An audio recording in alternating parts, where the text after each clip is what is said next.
evening, everyone, and welcome to the Eagle's Nest. I'm so happy that you've taken the time to join us on today. This episode right here is an episode that is dear to my heart on this evening, and I want to call this episode the Hamlet Experience. And the reason why we're calling this episode the Hamlet Experience, because we know in the Bible, Hannah believed God for a child, for a son. She went through a period of her life when she didn't have any kids, and that was something that she desired of the Lord. And so when she went in to pray, and she prayed fervently, and when she prayed fervently, she told God, if you give me a son, if you give me a child, I give that son back to you. And we know that God answered that request because Hannah wanted a son, but God needed a prophet. And because God needed a prophet, he needed someone that could be to his ear, that would hear what he needed to release him to the people. So God granted Hannah her request because in the process, God got something out of it too. He got a voice that he was able to use in the earth. So how many of you know that the Bible tells us that the womb is blessed and the children of the womb is blessed? And so today I have a special guest with me today. Her name is Miss Tisa Davis. Now, I know Miss Tisa Davis, but you all may not know Miss Tisa Davis. I don't always call her Tisa. You know, I call her Miss Akia Davis, but we gonna call her Tisa today. So on today, Miss Tisa, I want to welcome you to the Eagle's Nest on today. I am so happy to have you here today. Like I already told the people, I know who you are because, like I said, we go way back. I said when we was kids, we just knew that we existed amongst each other. So take the time right now and introduce yourself to the people. Let the people know who you are. Well, my name is Tisa Davis, and right now I'm with Friends of Children. I've worked with children for like 27 years now. I'm with Friends of Children as an education coach and an infant toddler worker. As Sylvia said, we've known each other since childhood. Yes. So she know me and I know her, and we know each other's story well. Yes, we do. And thank you for the invite. You're welcome. And even in the part about going to school, boy, you remember those times when we was up and down that road going to Livingston? Oh my goodness. I was like, oh. At that time, you was going for, childhood, it was an early childhood education. Mm-hmm. And I called myself going for psychology because I had to take some classes before I went to, when I went to Jackson. And so me and you have been up and down this road right here. This conversation is something that both of us can identify. And you know, right now we want to start at the part because I know your story is a two-part story. But you know, that's what I love about it. You know, the motto for the Eagle's Nest is you may have been in the Eagle's Nest, but you're coming out soaring. And Miss Davis knows something today about coming out the Eagle's Nest soaring. And so Miss Davis, your journey kind of started, you know, with you not being able to have kids, you know. In that situation, I don't really know if, you know, I want you to share only what it is that you want to share. You don't have to go into it deep or anything like that, but whatever you feel like it's on your heart that you want to share to the people to help them to understand the journey that you had and the journey that you took to get to the place where you are today, then you are free to share that part with the people. But in being in the part where you found out that they was telling you that you probably wouldn't be able to conceive children, share that journey, how that came to be when you first found out, or when they told you that you wouldn't be able to have kids. Well, it was about 2002. I had lost my mom. So to me, I had lost everything. I had lost everybody. So I was by myself because I was the only girl. Though I have a stepsister still at the house, it was just me. And so it was rather selfish. I wanted somebody that I could be with, or that could be with me, and I could have that same relationship that my mom and I had. Yes, perfect. So throughout the years, everybody who knows me know that I've wanted children, love being around children, and always had somebody else's children, but I wanted my own. I was tired of being the godmama and take the child back and then bring it back. So I wanted my own child. And so my doctor said, well, if you're serious about this, then let's get started. Because I had had some rocky roads with just being a female. Right. I had some It had been some, I'll say some light bulb experiences that said, okay, you're gonna have a few trials in trying to conceive. So it was during that time that in 2002 that we actually started, and it was mainly because I had started having those issues, and I was 32 years old in 2002.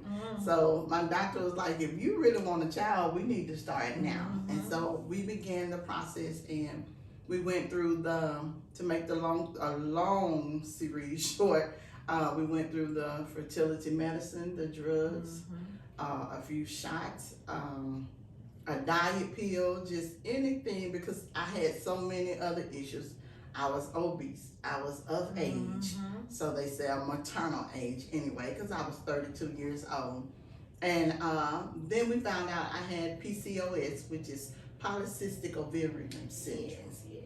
And that was one of the main reasons they say I could not have children.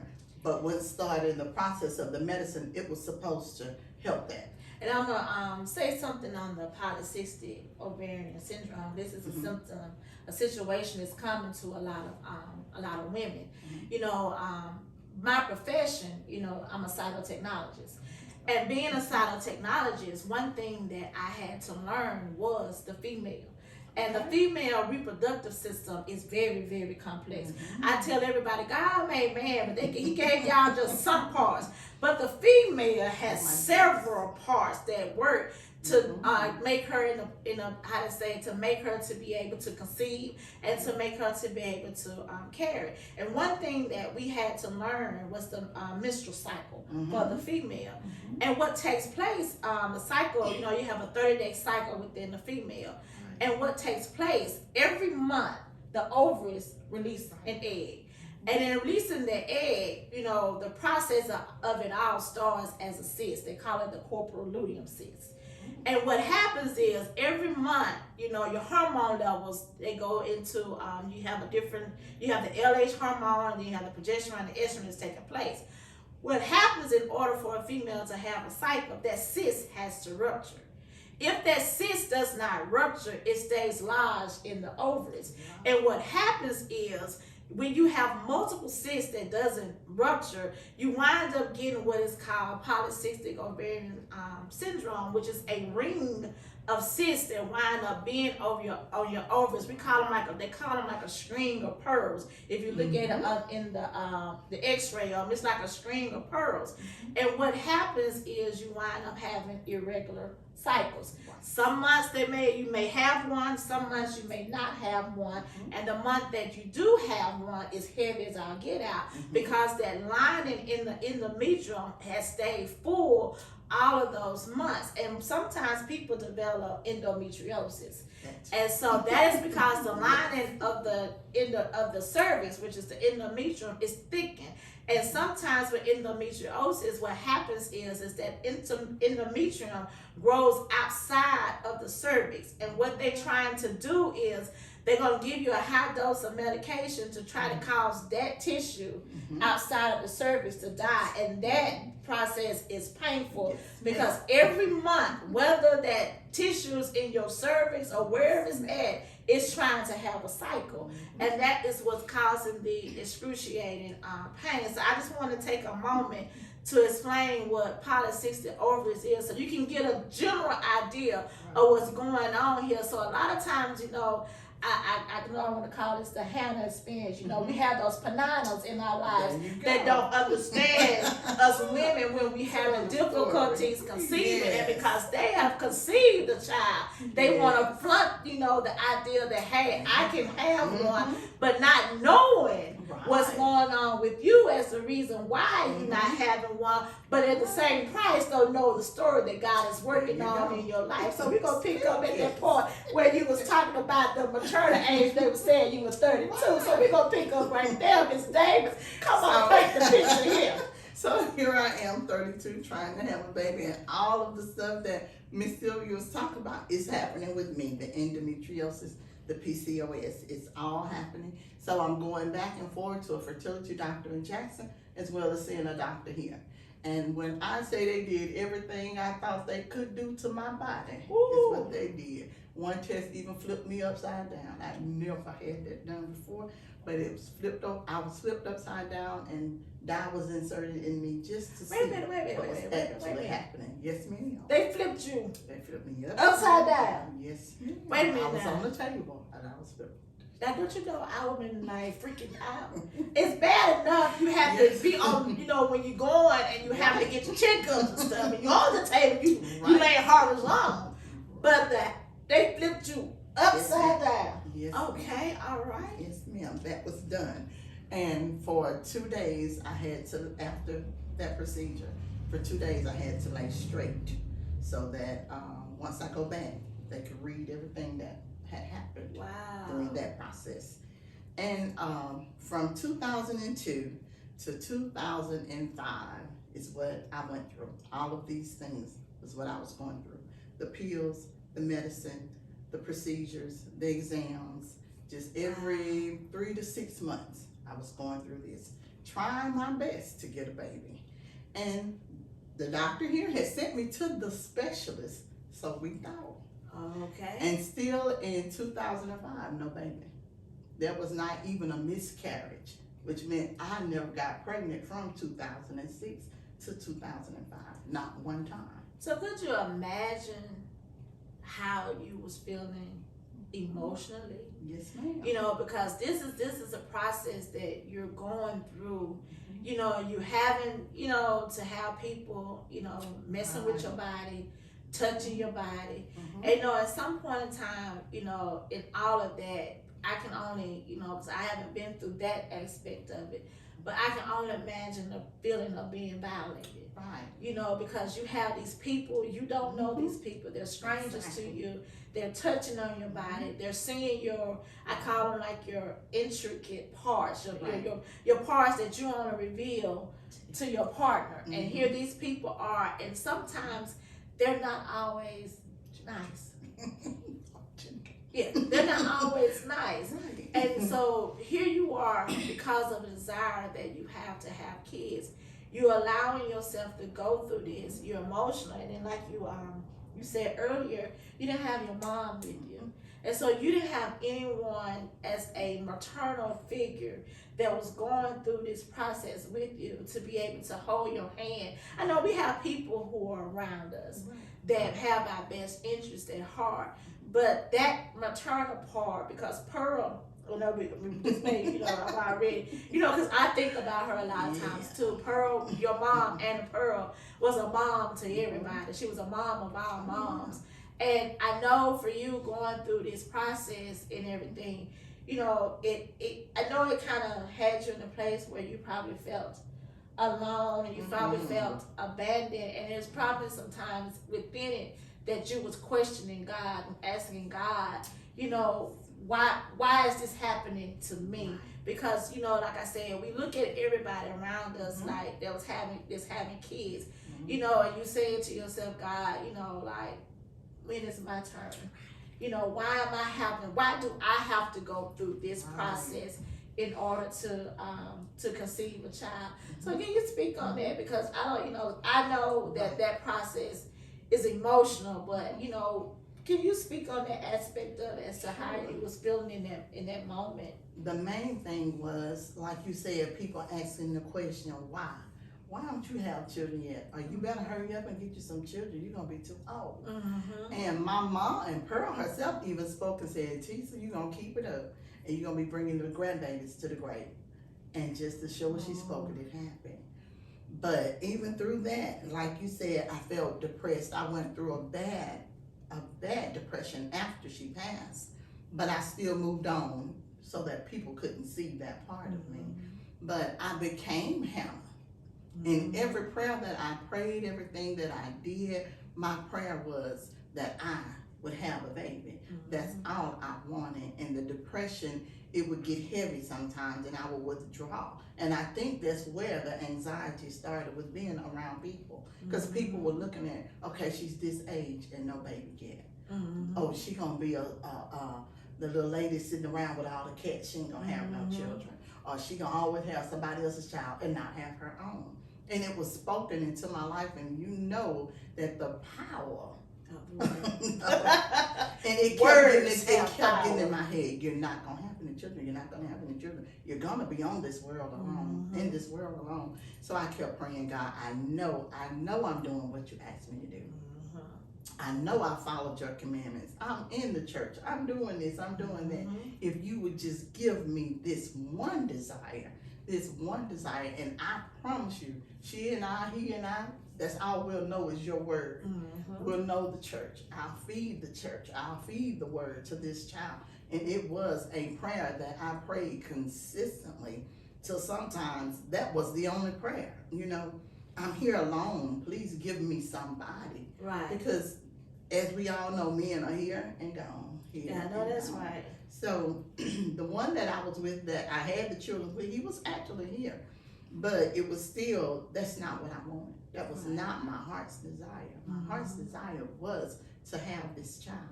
And so the depression came, and with every month, it was up and down.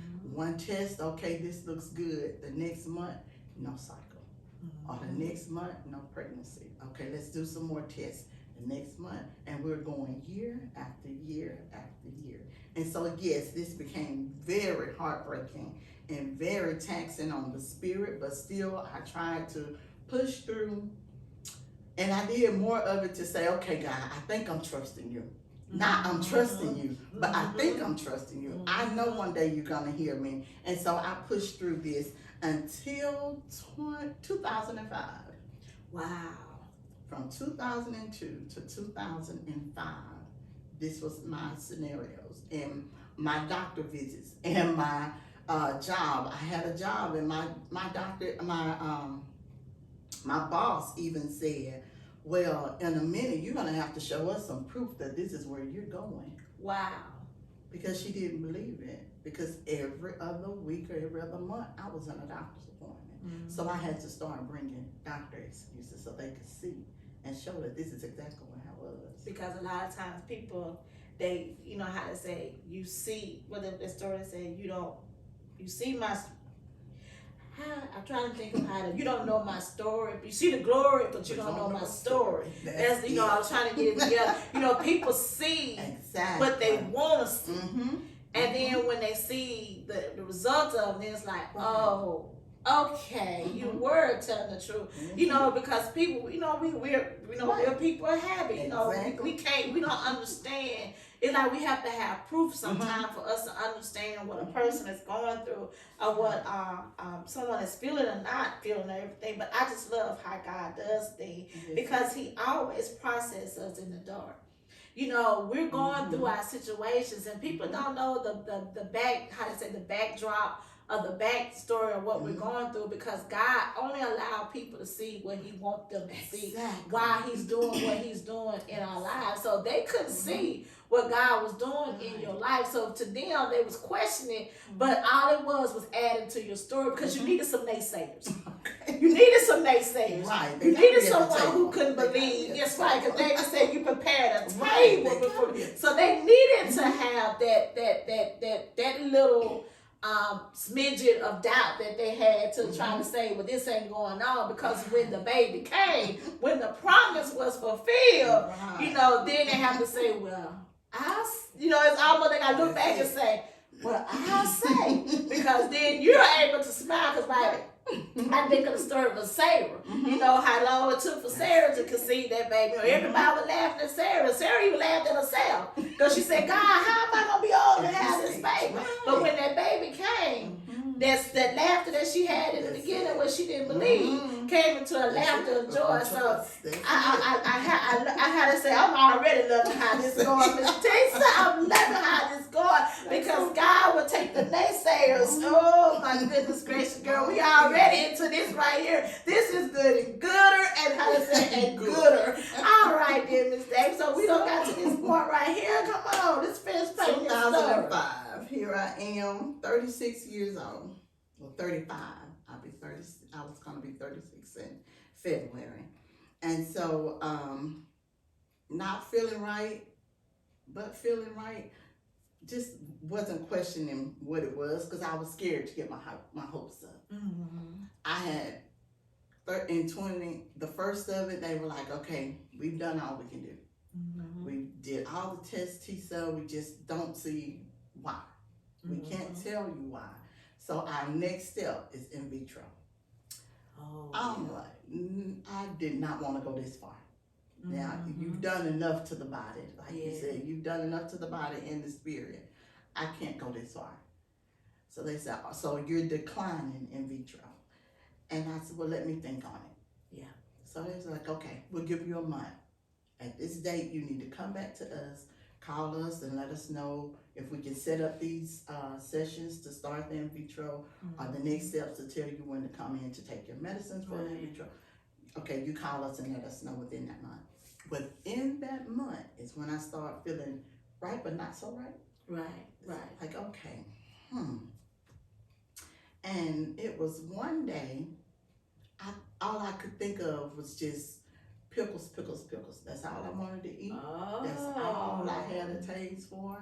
And I was like, this is not me. I always had a sour mouth. So, I mean, this wasn't, wasn't that really wasn't out of the ordinary. Yeah, that wasn't a definitive sign of exactly. anything. So, and I couldn't trust my body because my body did whatever it wanted to. So that was not a telltale sign that I could actually be pregnant. And so I called the doctor and I told him, and he said, well, just come in and let's do it through the blood. We're not going to do a urine test. We're going to do it through the blood.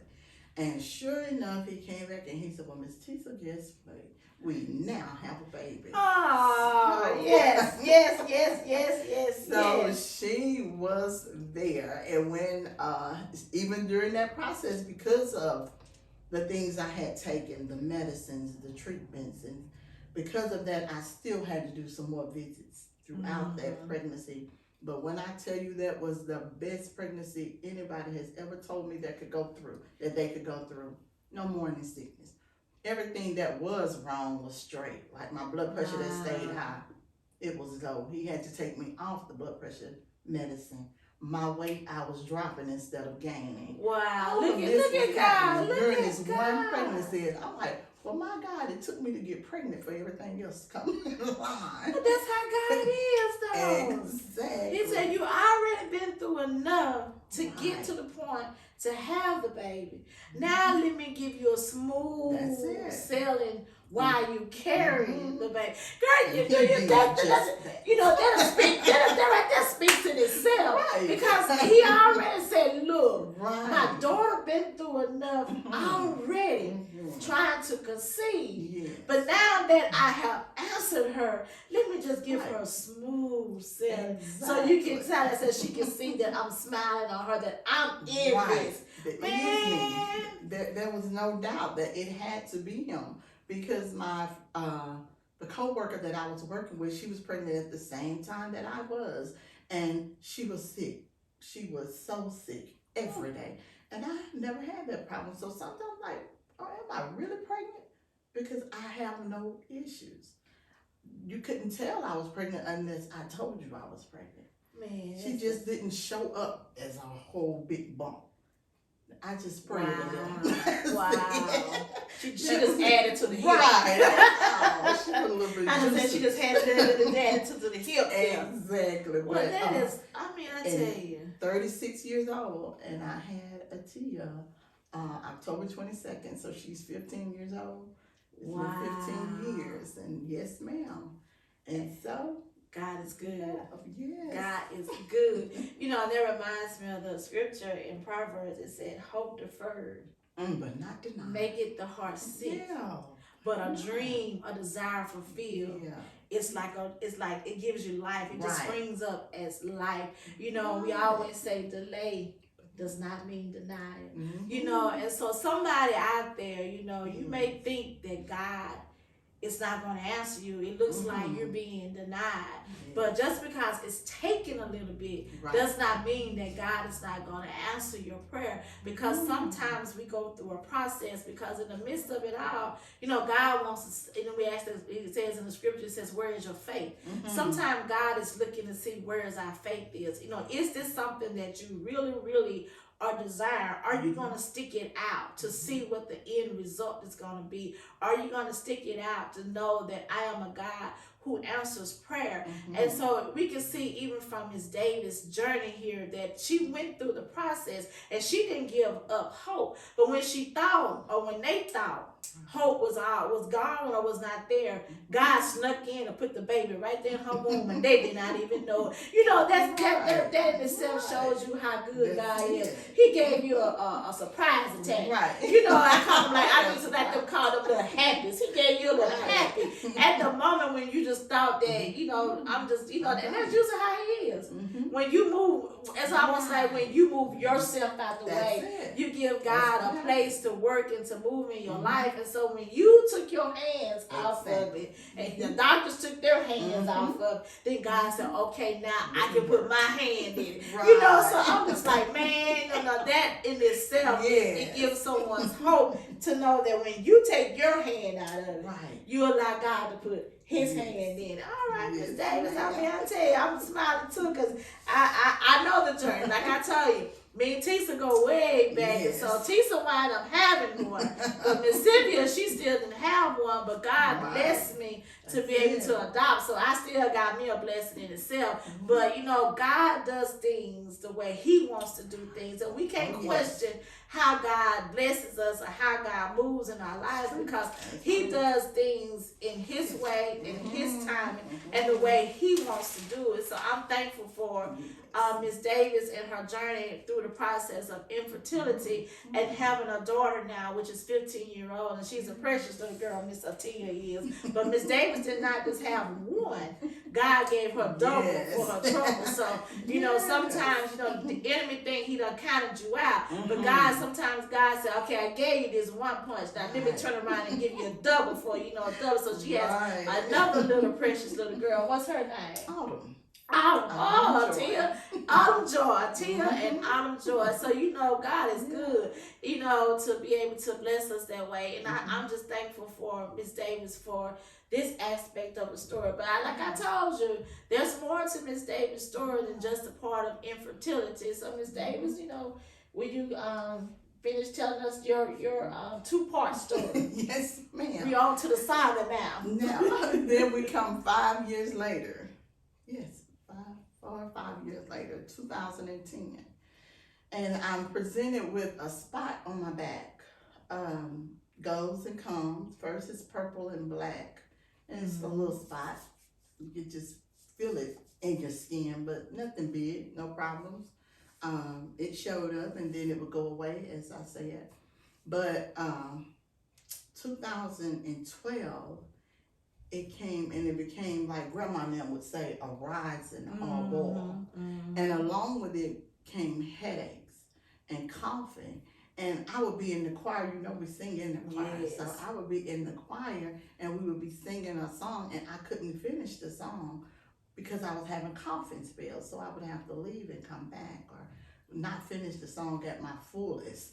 So it became annoying more than it became painful at first. It was just annoying, the coughing, the headaches that would not go away, and the coughing that I just couldn't get to calm down, or it would come down for a little while, and then it was back again.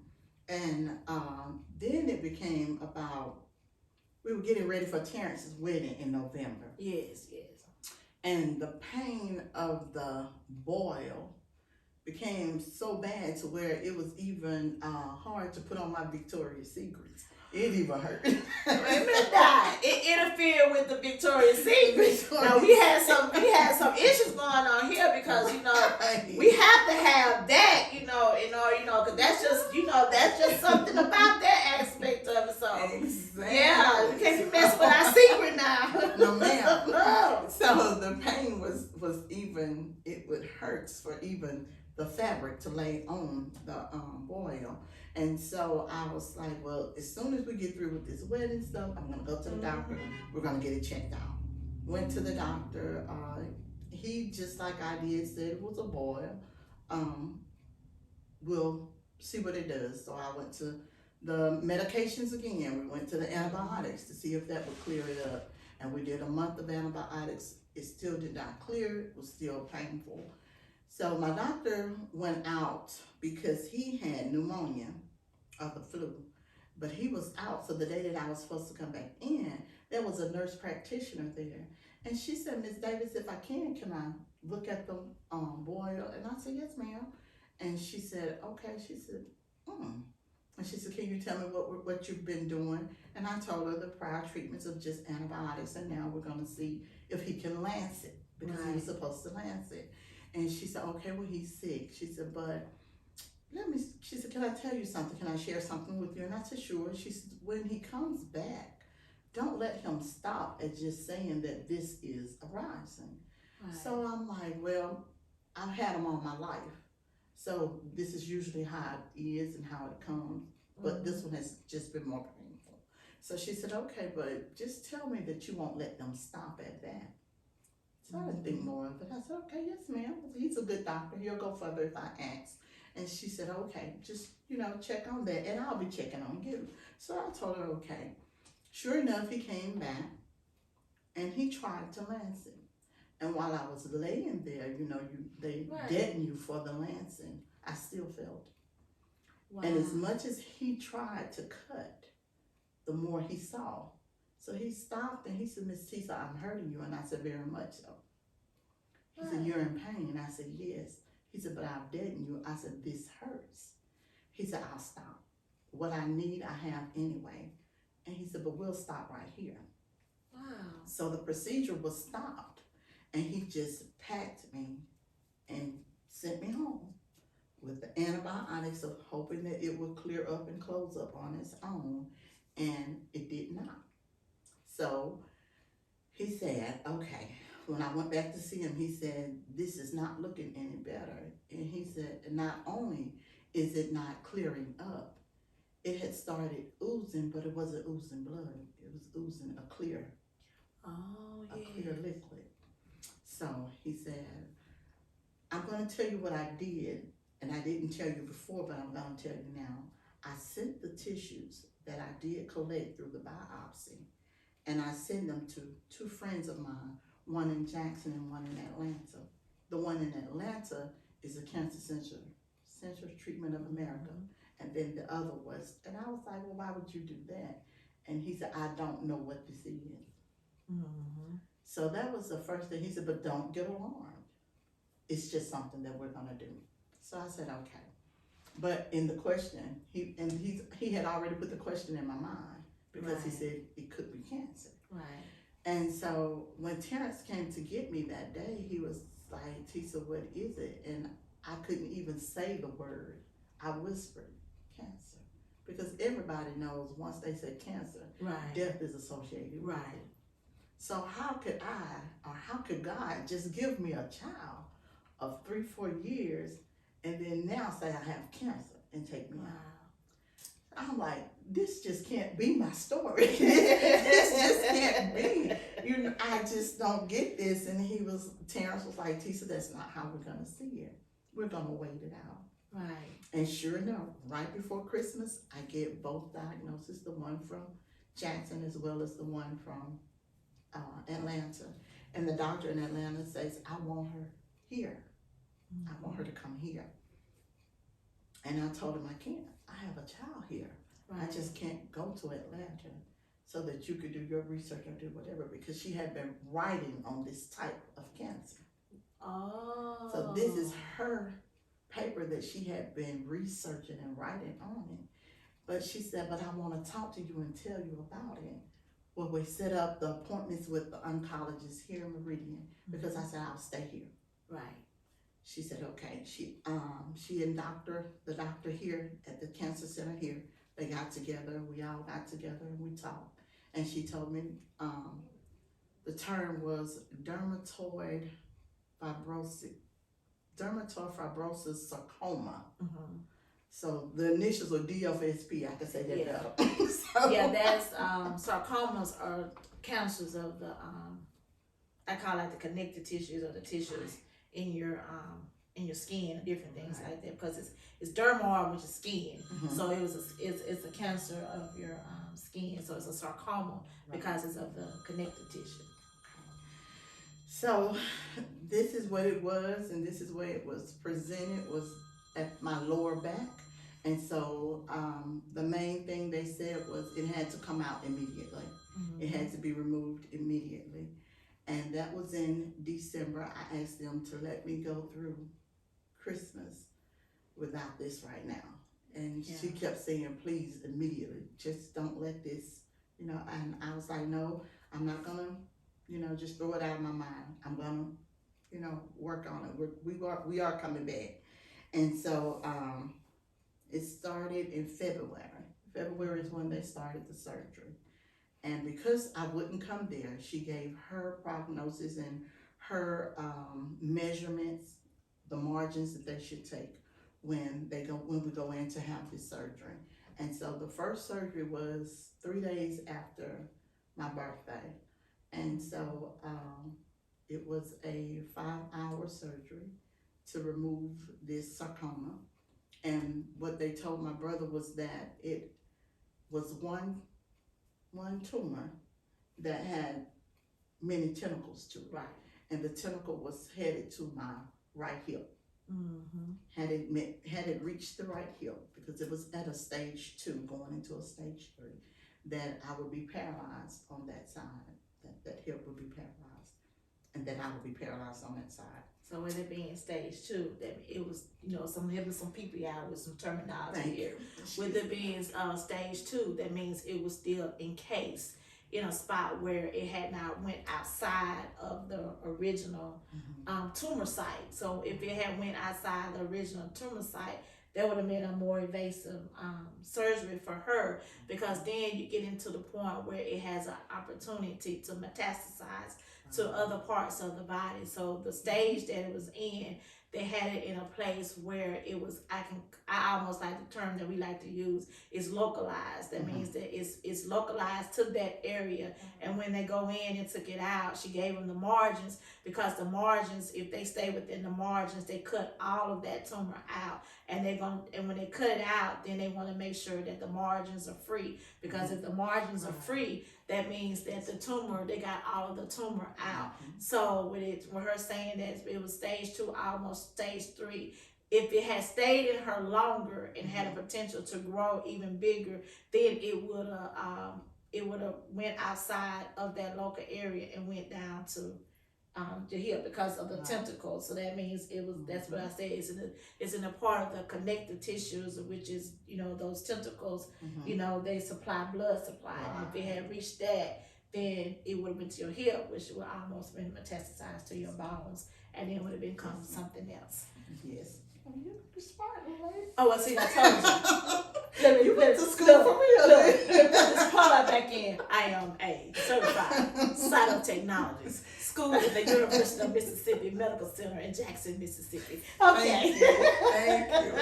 And she is right. Everything she said is exactly right. So the first surgery went off. I was doing well. They sent the report to her, and the doctors here did not meet the margins. So they had to go back in. A second surgery was required.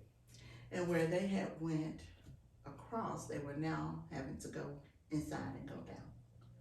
Which meant more invasive, because now we're going inside and going down, where they should have did it at first. But anyway, so during these 2 surgeries, I am not able to sit. I'm not able to stand. I cannot drive. Well, I can stand, but with help to go back and forth to do what I need to do. I'm not working, so I'm at home. My baby has started school, and a great helper she was. But either way, I went through that, and then is when I felt like Hezekiah, because of the way that my bed was situated. I saw nothing but the wall. Nothing but the wall. So what do I do then? Yes, sir. So Nothing but the wall. Nothing but the wall. And you know, and in that moment when you're saying Hezekiah, you know, when he turned his face to the wall, that's when God came back and told him he wasn't taking. He was at, girl, look, we all up in the Bible. Your story all up in the Bible. The more we unfold it, the more layers that's coming off, the more we're seeing your story panning out in the word. You know, that's why I tell everybody the word. If you can get the word, if you can hold on to the word, if you can trace your story in the word, because that's the one thing that God told us. He said, heaven and earth will pass away, but my word. And then just hearing your story and just seeing how it's coming alive in the word. Okay. I'm excited. I'm sitting here and I'm here because this is my first time really hearing your story in totality. I've heard the different testimonies and different things like that, but to be able to hear the testimony in its totality, in the way that you're showing it, in the way that God has matriculated through this whole situation, it's amazing how God is strategic in the things that He does. It's amazing how He is with, and I know we asked the question why, but the people that He chooses to go through the different things that he it almost like we put it in the middle of Job. God chose Job. And then listen to this. God chose Tisa. He chose Tisa for this story because He knew what was on the inside of Tisa. Tisa didn't know what was on the inside of Tisa, but God knew what was on the inside of Tisa. And in that moment, going through this, He still gave you strength to go through it, but He gave you a support system in your brother, because we call Terrence uncle, but at the same time, Terrence has been like, I look at him as even now, growing up and different things, he's always had that way about him, the leader, the one that you can go to is like a rock. I call him like a rock. He's always been that type of person. And then to go along with you through this journey, He still was your rock. And in the midst of it all, you wasn't by yourself. I'm getting it. I don't know about you. I'm getting excited just thinking about this journey and how God was so strategic. And Sylvia, it puts me in mind during this time, even when I was praying for Atia, this pastor did a sermon, and his sermon was entitled, "The Process is Painful but Necessary." And each time that I went through this, it was as if that sermon came back to me. The process is painful, but necessary. And like you said, but I kept asking, why? Why me? Or why do I have to keep going through this? I'm doing what you told me to do. Maybe I'm not doing it all the way right every day, but I'm doing what you told me to do. Why must I keep going through this? And finally, it came to me so that my glory could be revealed through your story. So I say it's not even my story, it's His story. Yes. Because it's in everything that has happened, He has been the one, the only to touch everything that has happened and made it come to be what I desired it to be. It was always Him. Always Him. And that's the thing that I love about God. Because see, I told you, we tying this all into the scripture. Because you remember the story in the Bible when it had the blind boy. And they came to him and the people on the outside didn't understand what was going on. So they asked him, who sinned? Who was the reason why this boy was born blind? And Jesus told nobody. But this is for the glory of God to be revealed. This is for the glory of God to be revealed. And like you were saying, you was questioning, saying why, but you didn't understand. But this was for the glory of God to be revealed. And we always say there will be glory after this, because you had an after this. Right. And so even in the after this moments of your life, you can look back and you can just see how God was in every phase. And then the thing about it, you never skipped a beat. You never skipped the beat. And to even to see you sitting here now, we don't even know half of everything that you went through. But to be able to sit here and to talk about it, to laugh about it, to smile about it, to see, the good and to see God in it, and then to know that his story is not your story, that you're not able to share with other people, because there's somebody that has this story but don't know how to articulate the story. But listening to you tell your story is giving them encouragement to walk and to continue to go through their story. And so, Amen.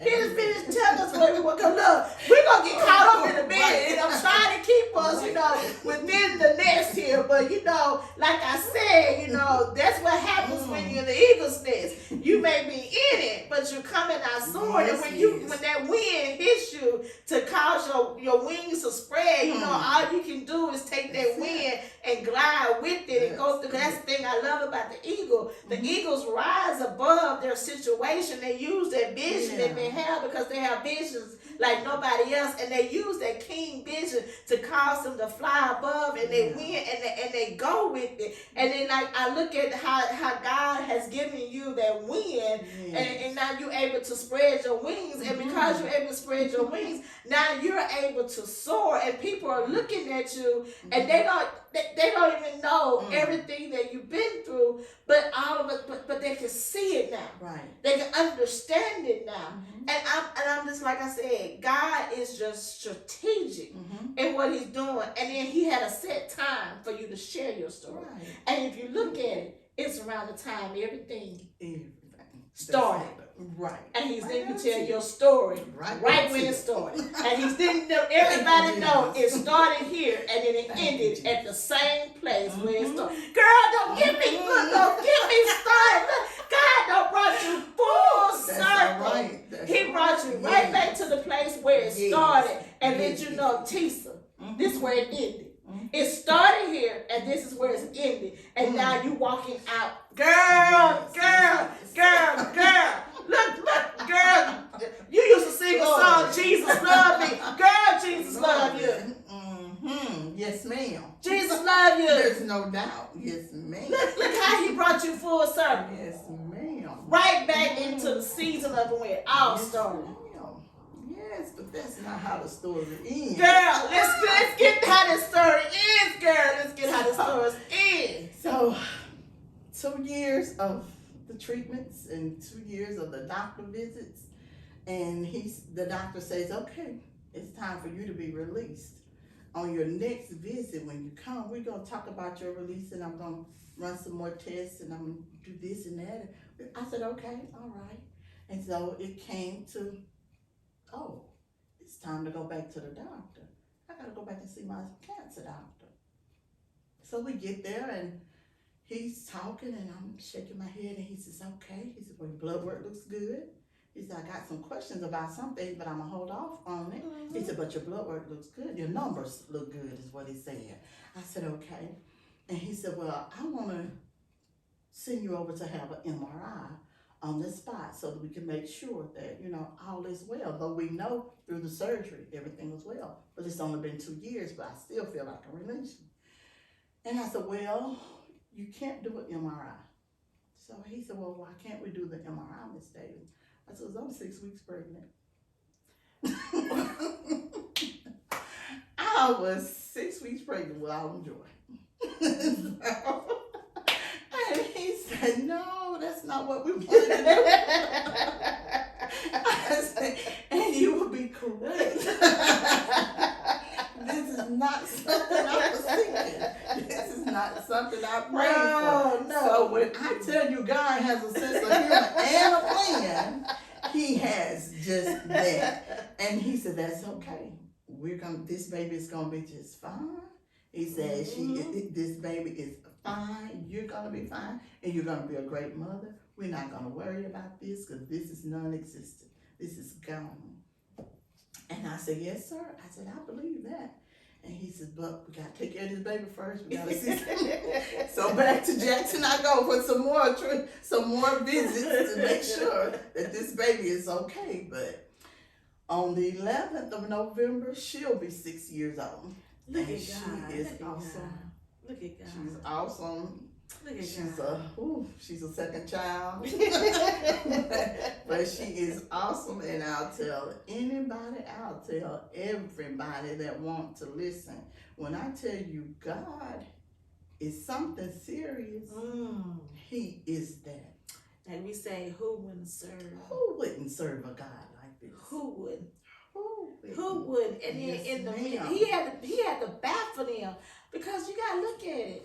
When you go through having cancer, you can't get pregnant. You can't get pregnant. You know that people go through chemo and different things like that. That's not something that's a normal phenomenon. No. And then here you is going for your checkup, and you're 6 weeks pregnant after after having surgery to remove cancer. Yes, Now you know. Yes, ma'am. You know that wasn't up with God. Yes. All the while, God is still smiling and saying, you know, my daughter here, she delighted herself in me. Now I'm giving her the desires of her heart. And in the midst of giving her the desires of her heart, I'm baffling everybody that discounted that I was the God in her life. Exactly. I'm baffling everybody who doubted that she was trusting and believing on my word to manifest this in her life. So he had to show everybody, the naysayers. You had naysayers, but you probably had some haters too. Yes, ma'am. But at the same time, God had to let them know that she trusted in the one and only living God. And because she put her faith and her trust in me, now I'm going to put her on display for everybody to see that when you trust me, when you put your faith in me, when you put your hope in me, when you put your desires in my hand, this is what I can do for you. This is what I'm going to do for you, because you're trusting and you're standing on my word. Even though there was times when you had your low moments, you had your high moments and different things like that, but you never swayed from trusting in God. You never swayed from believing that God can do. Yeah, we have our moments. We're human. We're going to have our doubts. We're going to have our moments. But in it all, you still stood on what you knew.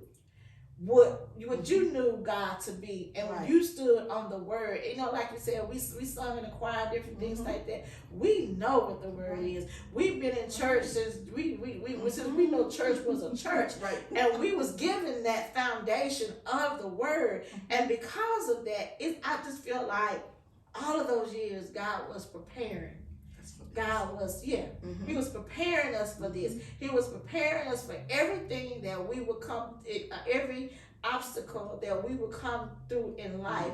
And because we took the time to be in the Word, we took the time to take God at His Word, now we're able to sit and tell people our story.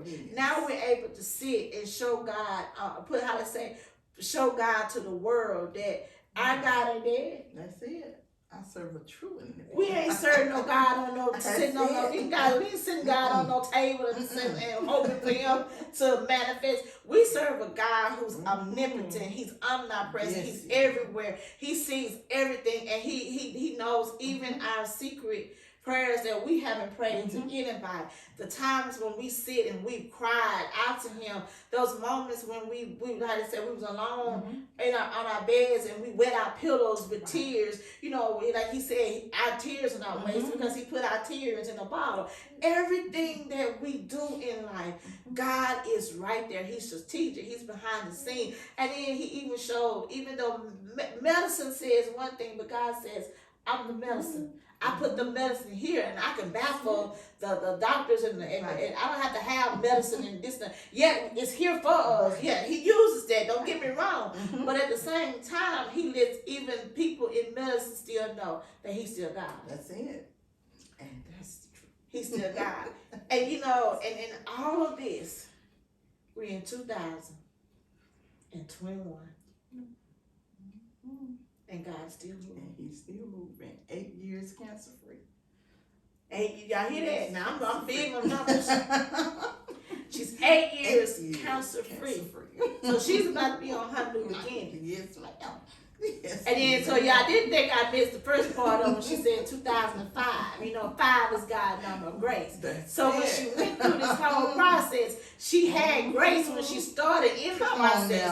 Then you went to 2010. That's 5 times 2. So he gave her double for her trouble when he gave her auntie and Autumn Troy. But then he turned around and gave her double grace because in 2010 you had to do. Now we're in 2021. 1 plus girl. Come on now. Look at God. Girl, you grace. Look, you ain't number grace personified. All right. Grace personified. That's good right there. That's good. I need a t-shirt. Grace That's personified. it. Try to take it. Grace right personified. I gotta put that on. You're right. Yes, you are. That is all right. You are grace personified because God took you on this journey. He started it with grace and he's ending it with grace. And then in the midst of he's giving you a new beginning because we're in 2021, 8 years from when it all just started, and now you're able to walk in your new beginning because it took something for you to share your story. You shared your story, but you ain't shared all your story. So it took something for you to even do this part, and I appreciate you even taking the time to do that part of it because a lot of times when we're sharing our stories, we don't know how much of our story to share. We don't know if, how people will, receive the story, or how much of the story people will take, and run with it and look at it in a negative light instead of looking at a positive light. But on today, God is using your story today to touch someone because I know that there's somebody who's going through a situation where they're sitting and saying, well, I haven't had kids yet. I have polycystic ovaries because that's something that's common for women. I've had cancer. And to hear that God was able to not only take you through the process of that aspect and give you a daughter, but the cancer part of it, he still blessed you with a second daughter, which you call Autumn Joy. Because in the fall of the year, a lot of people think the fall of the year is a time to be depressed, but you named your daughter Autumn Joy. In the midst of the fall season, there can still be joy. And that in itself, it speaks a lot. So, Miss Davis, I want to tell you thank you for coming to the Eagle's Nest. Thank you for sharing your story of how God allowed you to be victorious and to be an overcomer. And so what I want you to do in your own words, I want you to speak to someone and let them know that the same God that you serve that brought you through this, he can bring them through their situation too, because he has no respect of person. So just speak to someone and to let them know that, we serve a prayer answering God. Yes, everything that Elder Sylvia has said is true. Our God is an awesome God. And I've learned through, even in my little life, I'm not a big person. I'm not a well-known person, but he chose me to take me through this process. And even through the process, he's chosen me to tell others that even when you doubt, even when you have, even if you just have just that little mustard seed faith, because like she said, we're all doubters. And my theme song is You Have Won Again. And I love that song because it was he and I. And that song was ministered to him from me, saying that you have won again in my life through all of the situations and the trials, through the whole painful process. It was him and only him who could have brought me through that.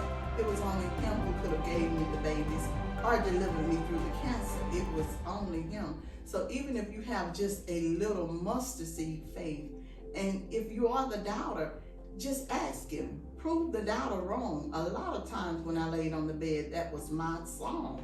Prove the doubter wrong, because I was the doubter. I wasn't sure if the baby was coming. I wasn't sure if the cancer was gonna be freed, or I would be free of the cancer. I didn't know. So I would have to ask him, you prove the doubter wrong. But I'm a witness today that he will prove the point, because he is a true and living God. And like we said, who wouldn't serve a God like this? And so I just want you to take with you, because God is good. No matter what your situation is, no matter what you're going through, no matter how dark it may seem, God is light. And at some point in time in your life, light will come in, because God designed us to be carriers of light. And so because we're carriers of light, when we come into a dark situation, we can draw on the light that's inside of us and radiate it out unto others. And so just like I've said before, you may have found yourself in an eagle's nest. And even though you may have found yourself in an eagle's nest, you may have been in it, but you're coming out soaring. So we thank you for joining us on tonight. And we thank you because we learned through her Hamlet experience, God was there with her. And because he was there with her, he gave her grace personified. And so he is giving that same grace unto you today. All you have to do is call upon him, and he will answer. So until